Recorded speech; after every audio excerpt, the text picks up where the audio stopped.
അസ്സലാമു അലൈക്കും വറഹ്മത്തുള്ളാഹി വബറകാതുഹു. ഇന്ന് നാം വളരെ ലളിതവും എന്നാൽ അഗാധവുമായ ഒരു ആശയത്തെക്കുറിച്ചാണ് ചിന്തിക്കുന്നത്. ജീവിതം ബാങ്കിനും നമസ്കാരത്തിനുമിടയിൽ.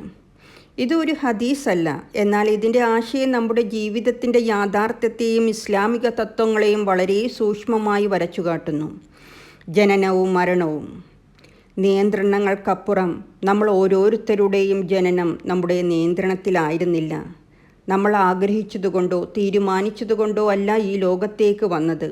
അതുപോലെ തന്നെയാണ് നമ്മുടെ മരണവും നമ്മുടെ നിയന്ത്രണത്തിലല്ല. ജനനം മുതൽ മരണം വരെയുള്ള ഈ ഇടവേളയാണ് നമ്മുടെ ജീവിതം.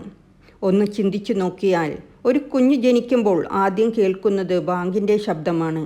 കുഞ്ഞിൻ്റെ വലത് ചെവിയിൽ ബാങ്കും ഇടത് ചെവിയിൽ ഇഖാമത്തും കൊടുക്കുന്നു. എന്നാൽ ആ ബാങ്കിന് പിന്നാലെ നമസ്കാരമില്ല. പിന്നീട് ഒരു മനുഷ്യൻ മരിക്കുമ്പോൾ മയ്യത്ത് നമസ്കാരം നടക്കുന്നു. എന്നാൽ ആ നമസ്കാരത്തിന് മുമ്പായി ബാങ്കുമില്ല. ഈ പ്രതീകാത്മകമായ ആശയം നമ്മെ എന്താണ് പഠിപ്പിക്കുന്നത്? നമ്മുടെ ജീവിതം എത്ര ചെറുതും ക്ഷണികവുമാണെന്ന്. ജനനത്തിൻ്റെ ബാങ്കിനും മരണത്തിൻ്റെ നമസ്കാരത്തിനും ഇടയിലുള്ള ഈ സമയം മാത്രമാണ് നമുക്ക് അനുവദിക്കപ്പെട്ടത്. ഇത് ഹയാത്തുൻ ദുനിയ അഥവാ ഐഹിക ലോകമാണ്. പരീക്ഷിക്കാനുള്ള ഒരു ഇടവേള. അല്ലാഹു സുബ്ഹാനഹു തആല സൂറത്തുൽ മുൽക്കിൽ 2-ാമത്തെ വചനത്തിൽ പറയുന്നു, അവനാണ് മരിപ്പിക്കുകയും ജീവിപ്പിക്കുകയും ചെയ്യുന്നവൻ. നിങ്ങളുടെ ഇടയിൽ ആര് ഏറ്റവും നല്ല പ്രവൃത്തികൾ ചെയ്യുന്നു എന്ന് പരീക്ഷിക്കാനാണ്. അവൻ പ്രതാപിയും ഏറെ പൊറുക്കുന്നവനുമാണ് എന്ന്. ഈ ജീവിതം ഒരു പരീക്ഷണമാണ്. നമുക്ക് ലഭിച്ച ഓരോ നിമിഷവും ഓരോ അവസരവും അള്ളാഹുവിൻ്റെ മുമ്പിൽ നമുക്ക് മറുപടി പറയേണ്ടി വരും. നമ്മൾ എന്തു ചെയ്തു, എങ്ങനെ ജീവിച്ചു, എന്തിനു വേണ്ടി സമയം ചിലവഴിച്ചു, ഇവയെല്ലാം ചോദ്യം ചെയ്യപ്പെടും. ജീവിതം അതിവേഗം അവസാനിക്കുന്നു. സമയം അതിവേഗം പറന്നു പോകുന്നു. ഇന്നലെ ബാല്യത്തിൻ്റെ കളിച്ചിരികളിൽ മുഴുകിയിരുന്ന ഒരാൾ ഇന്ന് പ്രായാധിക്യത്തിൻ്റെ അവശതകളോടെ ഖബറിൻ്റെ അടുത്തേക്കാണ്. ഒരു നിമിഷം കൊണ്ട് നമ്മുടെ പ്രിയപ്പെട്ടവരും ബന്ധുക്കളുമെല്ലാം കണ്ണുമൂടി യാത്രയാക്കുന്നു. നാം അതിന് സാക്ഷികളാകുന്നു. പിന്നീട് ആ ദിവസം നമ്മുടെയും ഊഴമാകുന്നു. നമ്മൾ ഓരോരുത്തരും സ്വയം ചോദിക്കേണ്ട ചോദ്യങ്ങളുണ്ട്. ഞാൻ ഈ ലോകത്ത് എന്താണ് ചെയ്തത്? അള്ളാഹുവിൻ്റെ മാർഗനിർദ്ദേശം അനുസരിച്ച് ജീവിച്ചോ? അതോ ഈ അമൂല്യമായ ഇടവേള വെറുതെ കളഞ്ഞുവോ? ജനന സമയത്ത് കേട്ട ബാങ്ക്. അനുയോജ്യമായ ഒരു നിലപാട് എൻ്റെ ജീവിതത്തിൽ സ്വീകരിച്ചു. മരണത്തിലെ നമസ്കാരം. ഒന്ന് ഓർത്തു നോക്കിയാൽ മരണത്തിൽ നമസ്കാരമുണ്ടാകും. പക്ഷേ നാം അതിൽ പങ്കെടുക്കുന്നില്ല. അത് നമ്മെക്കുറിച്ചുള്ള മറ്റുള്ളവരുടെ പ്രാർത്ഥന മാത്രമാണ്.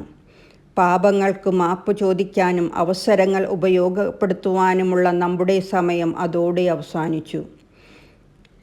ഈ ആശയത്തെ ബലപ്പെടുത്തുന്ന നിരവധി ഹദീസുകൾ പ്രവാചകൻ സല്ലല്ലാഹു അലൈഹി വസല്ലമയുടെ ചര്യയിൽ നമുക്ക് കാണാൻ സാധിക്കും.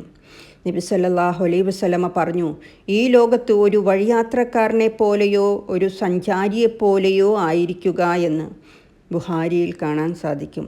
ഈ ഹദീസ് ലോകത്തിൻ്റെ ക്ഷണികതയെയും നമ്മൾ വെറുതെ യാത്രക്കാർ മാത്രമാണ് എന്നുള്ള യാഥാർത്ഥ്യത്തെ ഊന്നിപ്പറയുന്നു.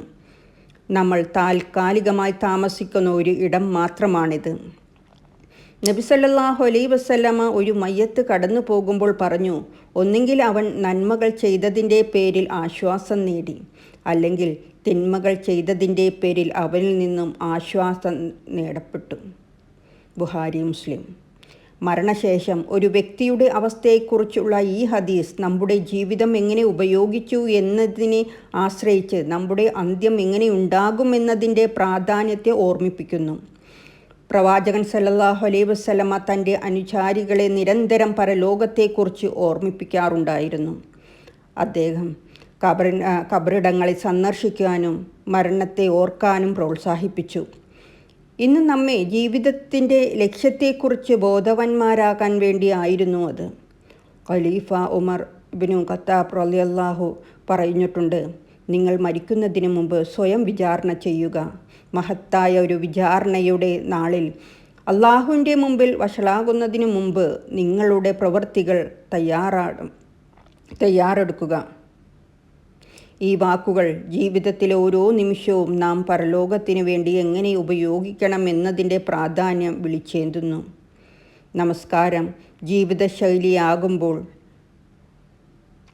ഈ ജീവിതം ബാങ്കിനും നമസ്കാരത്തിനും ഇടയിലുള്ള ഒരു ക്ഷണമാണ്. അത് നമ്മുടെ കയ്യിലുണ്ട്. അതിന് അറിവോടെ ആകുലതയോടെ കൂടി യുക്തിപൂർവം ഉത്തരം നൽകേണ്ടത് നമ്മുടേതാണ്. അതുകൊണ്ട് നമസ്കാരം നമ്മുടെ ജീവിതശൈലിയാക്കണം. ജീവിതം ബാങ്കിനുള്ള മറുപടിയാകണം. നമ്മുടെ ജീവിതത്തിലെ ഓരോ പ്രവൃത്തിയും അള്ളാഹുവിനു വേണ്ടിയുള്ള ഒരു സമർപ്പണമായി മാറണം. നമസ്കാരം, പ്രാർത്ഥന, സ്വതക്ക, കരുണ, അള്ളാഹുവിൽ കൃതജ്ഞത ഇതെല്ലാം ചേർന്ന ഒരു സമർപ്പിത ജീവിതമാകണം ഈ ഇടവേള. ഈ ഇടവേള അർത്ഥവത്തമാക്കുന്ന ആഖിറത്തിൽ സന്തോഷത്തോടെയും സമാധാനത്തോടെയും തിരിഞ്ഞു നോക്കാൻ നമുക്ക് കഴിയട്ടെ. അള്ളാഹു നമ്മയെല്ലാം അവനിലേക്ക് അടുക്കുന്നവരിൽ ഉൾപ്പെടുത്തുമാറാവട്ടെ. ആമീൻ യാ റബ്ബിൽ ആലമീൻ.